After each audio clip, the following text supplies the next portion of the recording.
Hello friends, this is Dr. Karbari Balchandra and you all are welcome in Beconomics where we make economic concept easy and logical.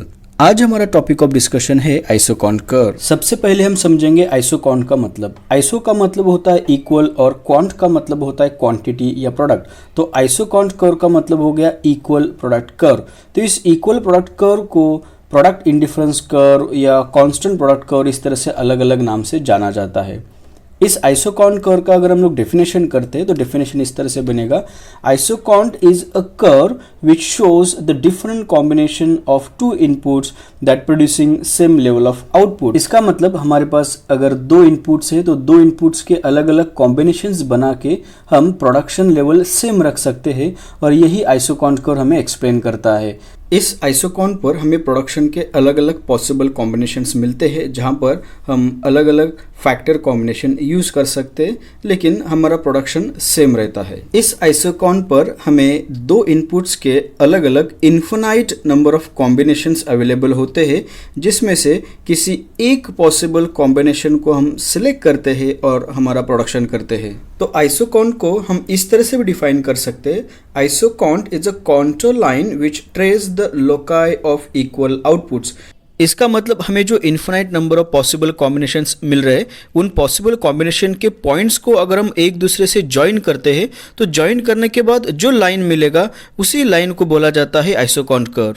अगर हमारे पास दो variable inputs है तो isoquant curve की मदद से दो वेरिएबल इनपुट्स के लिए हम प्रोडक्शन फंक्शन डिजाइन कर सकते हैं और उस प्रोडक्शन फंक्शन थ्रू हम लोग एक एप्रोप्रिएट इनपुट कॉम्बिनेशन चॉइस करके हमारा प्रोडक्शन करते हैं। अब यहाँ पर बेसिक क्वेश्चन ये आता है, आइसोकॉन्ट कर्व का यूज मेनली कब होता है। हम जैसे जानते हैं फैक्टर एक दूसरे को सब्स्टिट्यूट होते हैं, तो फैक्टर जब सब्स्टिट्यूट होते हैं तो एक फैक्टर के बदले में दूसरा फैक्टर यूज किया जाता है या फिर उसे हम लोग बोलते हैं रिप्लेसमेंट ऑफ फैक्टर। लेकिन आइसोकॉन्ट कर्व के हिसाब से फैक्टर भले एक दूसरे को सब्स्टिट्यूट होने दो, वो परफेक्ट सब्स्टिट्यूट नहीं होते। तो इस सिचुएशंस में हमें फैक्टर कॉम्बिनेशन इस तरह से सिलेक्ट करना होता है कि एटलीस्ट वेरिएबल और फिक्स्ड फैक्टर इन दोनों का एक कॉम्बिनेशन हमें रखना पड़ता है जिससे हमारा प्रोडक्शन लेवल सेम रहे। या फिर हमें ये देखना पड़ता है हमें कोई एक्सट्रीम इनपुट कॉम्बिनेशन सिलेक्ट नहीं करना है। तो आइसोकॉन्ट कर्व में ऐसा एक्सट्रीम कॉम्बिनेशन सिलेक्ट नहीं होता क्योंकि एक्सट्रीम कॉम्बिनेशन का मतलब होता है परफेक्ट सब्स्टिट्यूशन ऑफ फैक्टर जो रियल सिचुएशन में पॉसिबल नहीं है। अब हम आइसोकॉन्ट कर्व को एक हाइपोथेटिकल एग्जाम्पल थ्रू समझते हैं। एग्जाम्पल में आप देख सकते हैं फर्स्ट कॉलम में इनपुट कॉम्बिनेशंस दिया है, सेकेंड और थर्ड कॉलम में लेबर और कैपिटल क्वांटिटीज दिए हुए हैं और फोर्थ कॉलम में टोटल आउटपुट दिया हुआ है। ए टू ई इनमें से कोई भी इनपुट कॉम्बिनेशन अगर हम सिलेक्ट करते हैं तो हमें मिलने वाला आउटपुट का लेवल हर इनपुट कॉम्बिनेशन पर सेम है, तो चेंज इनपुट्स में आएगा। अगर हम ए कॉम्बिनेशन कंसिडर करते हैं तो ए कॉम्बिनेशन पर एक लेबर और 12 कैपिटल के साथ हमारा प्रोडक्शन लेवल है 200। वहीं पर हम अगर बी कॉम्बिनेशन ट्राई करते हैं तो बी कॉम्बिनेशन पर 2 लेबर और 8 कैपिटल से हमारा प्रोडक्शन लेवल 200 ही मेंटेन रहता है। अगर हम सी कॉम्बिनेशन पर जाते हैं तो सी कॉम्बिनेशन पर हमारा इनपुट कॉम्बिनेशन है 3 लेबर और 5 कैपिटल लेकिन हमारा आउटपुट सेम 200 लेवल पर मेंटेन है। अब हम सी से डी कॉम्बिनेशन जब जाते हैं तो 4 लेबर और 3 कैपिटल से हमारा जो आउटपुट लेवल है वो है 200। अगर लास्ट ई ऑप्शन भी हम ट्राई करते हैं तो 5 लेबर और 2 कैपिटल से हमारा आउटपुट लेवल अभी तक 200 लेवल तक ही मेंटेन है। मतलब हम कौन सा भी इनपुट कॉम्बिनेशन सिलेक्ट करें हमारा आउटपुट लेवल हमेशा सेम रहने वाला है। यही इनपुट कॉम्बिनेशन सिंप्लीफिकेशन के लिए हम एक कॉलम में दिखाते हैं। तो कॉलम में आप देख सकते हैं फैक्टर या इनपुट कॉम्बिनेशन ए पर 1 + 12 इनपुट से जहां पर आपका आउटपुट लेवल है 200 और आप ए से बी सी डी ई कौन से भी कॉम्बिनेशन पर जाइए आपके आउटपुट लेवल में कोई चेंज नहीं आ रहा है, तो चेंज आ रहा है आपके इनपुट कॉम्बिनेशंस में। तो ये इनपुट कॉम्बिनेशंस में चेंज क्यों आता है? क्योंकि फैक्टर एक दूसरे को सब्स्टिट्यूट होते हैं। तो हमारे एग्जाम्पल में लेबर और कैपिटल दो इनपुट्स है जहाँ पर लेबर कैपिटल को सब्स्टिट्यूट कर रहा है, तो इसे हम लोग टेक्निकली बोलते हैं marginal rate of technical substitution. Marginal rate of technical substitution का अलग से वीडियो मैंने बनाया है जिसका लिंक मैंने डिस्क्रिप्शन में दिया हुआ है। अभी यहाँ पर शॉर्ट में समझते हैं marginal rate of technical substitution. अगर हम ए कॉम्बिनेशन कंसिडर करते हैं तो ए कॉम्बिनेशन पर एक लेबर और 12 कैपिटल के साथ हमारा प्रोडक्शन लेवल है 200, लेकिन यहाँ पर कोई फैक्टर सब्स्टिट्यूशन नहीं है तो यहाँ पर MRTS रेट हम लोग ने 0 या नील दिखाया हुआ है। अब हम ए टू बी कॉम्बिनेशन जब जाएंगे तब हम लेबर के टोटल इनपुट्स बढ़ाएंगे 1 से 2।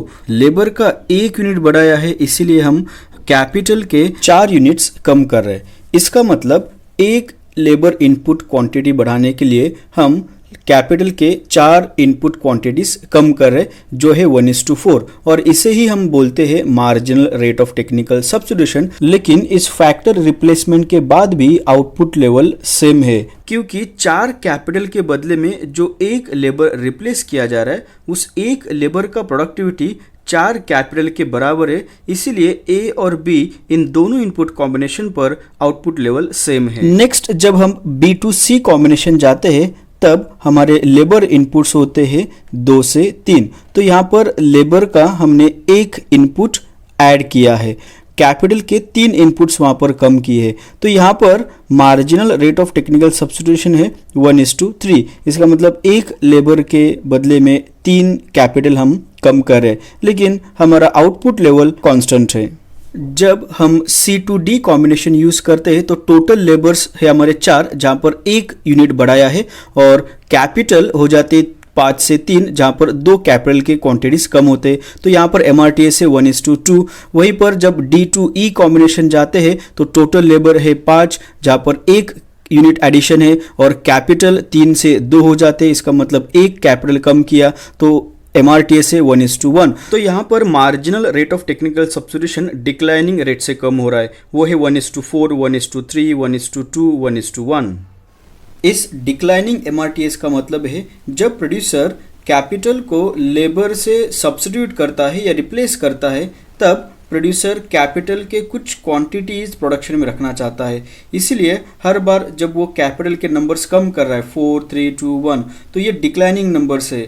इट मीन्स प्रोड्यूसर प्रोडक्शन में कैपिटल के 0 इनपुट्स नहीं रखना चाहता, क्योंकि इनपुट कॉम्बिनेशन में 0 कैपिटल का मतलब होगा एक्सट्रीम इनपुट कॉम्बिनेशन जो पॉसिबल नहीं है। सेम इसी तरह लेबर के भी 0 क्वांटिटी यूज करके प्रोडक्शन नहीं किया जा सकता क्योंकि वो भी एक्सट्रीम कॉम्बिनेशन होगा। तो ये एक्सट्रीम कॉम्बिनेशन हम एक एग्जाम्पल थ्रू समझते। सपोज एक G इनपुट कॉम्बिनेशन है जहां पर 6 लेबर और 0 कैपिटल यूज हो रहा है, तो इनपुट कॉम्बिनेशन बनेगा 6 + 0, और इस 6 + 0 में प्रोडक्शन नहीं हो सकता क्योंकि कैपिटल ही नहीं है, तो प्रोडक्शन लेबर के साथ नहीं हो सकता। दूसरा इनपुट कॉम्बिनेशन हम H समझते हैं जहां पर लेबर के 0 यूनिट्स और कैपिटल के 14 यूनिट्स यूज हो रहे, तो यहाँ पर इनपुट कॉम्बिनेशन बनेगा 0 + 14। तो ये भी एक्सट्रीम कॉम्बिनेशन है जहां पर लेबर ही नहीं तो वहां पर प्रोडक्शन नहीं हो सकता।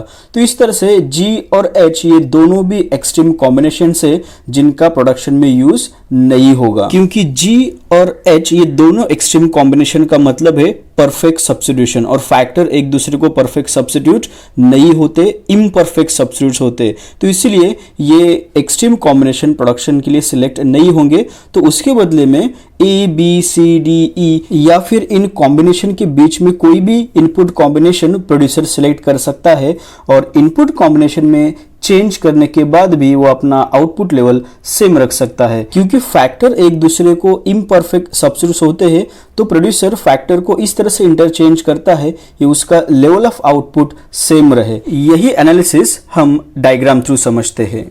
डायग्राम के लिए हम सेम टेबल के वैल्यूज यूज कर रहे हैं, तो डायग्राम में हम देख सकते हैं ए कॉम्बिनेशन पर 12 कैपिटल और 1 लेबर का यूज करके प्रोडक्शन किया जा रहा है, तो इनपुट कॉम्बिनेशन है 1 + 12।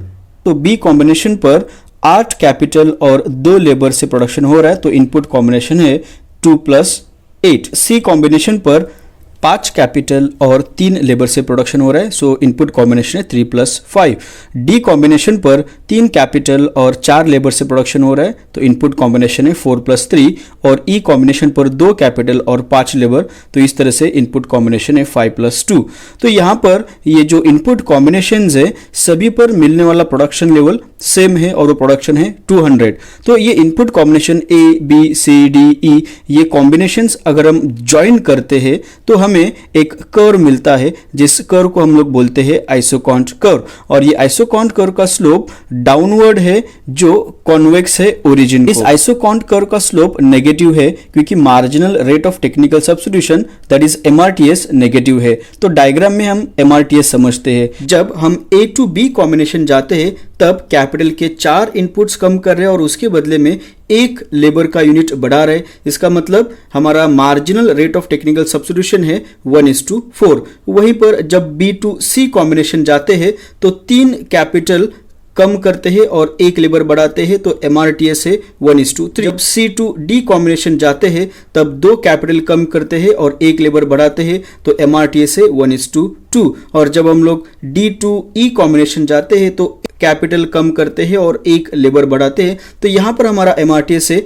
1:1। तो हम देख सकते हैं marginal rate of technical substitution negative है और यही marginal rate of technical substitution isoquant curve का स्लोप होता है, इसलिए आइसोकॉन्ट कर्व का स्लोप नेगेटिव होता है। आई होप इस वीडियो में आइसोकॉन्ट कर्व का एनालिसिस आपको समझ में आ गया है। नेक्स्ट वीडियो में आइसोकॉन्ट कर्व के फीचर्स देखेंगे। और इन्फॉर्मेटिव वीडियोस के लिए बिकॉनॉमिक्स चैनल को लाइक और सब्सक्राइब कीजिए।